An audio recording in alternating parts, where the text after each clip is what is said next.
Just to love, you will be hurt. Marami akong naririnig dati sa iba na kapag daw nagmahal tayo, ay hindi na tayo masasaktan.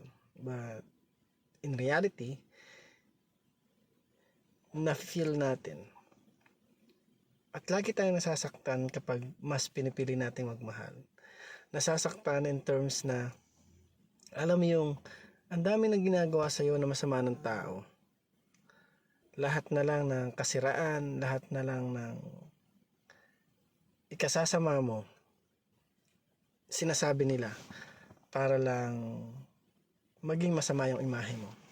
That's why, if you choose to love, you feel hurt o lagi kang nasasaktan. But kung iisipin natin, mas masarap pa rin na magmahal ng tao. Mas masarap pa rin magpatawad kasi in the end, sino ba yung panalo? Sino ba yung may peace of mind? So, sa buhay natin, napakasarap na mas piliin nating magmahal. Kasi kung isipin natin sa iba, mas okay sa kanila na makasakit ng ibang tao kesa masaktan sila. They choose to hurt other people rather than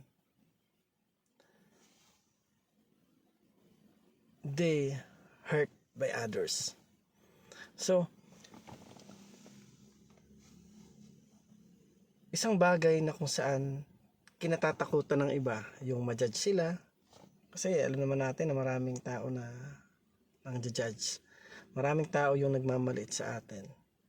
And the reason why they are bullying or they become a bullied person is because maybe they experience that kind of bully. So that's why mas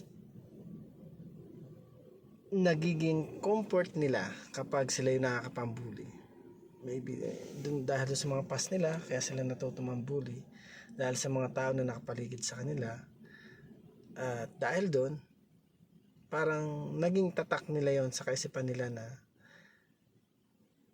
pagdating ng araw o kapag nasa ibang lugar ka na, parang ang mindset na nila is to bully other people. Kasi na-feel na nila na pagkaisahan, na-feel na nila na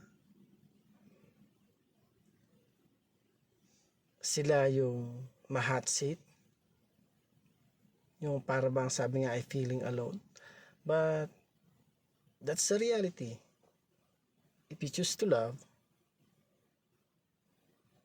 talagang mararamdaman natin yung sakit kasi mas pipiliin natin na mahalin sila kaysa ibalik sa kanila yung mga bagay na alam naman nating mali at ikasisira hindi lamang ng buhay nila maging ng buhay natin.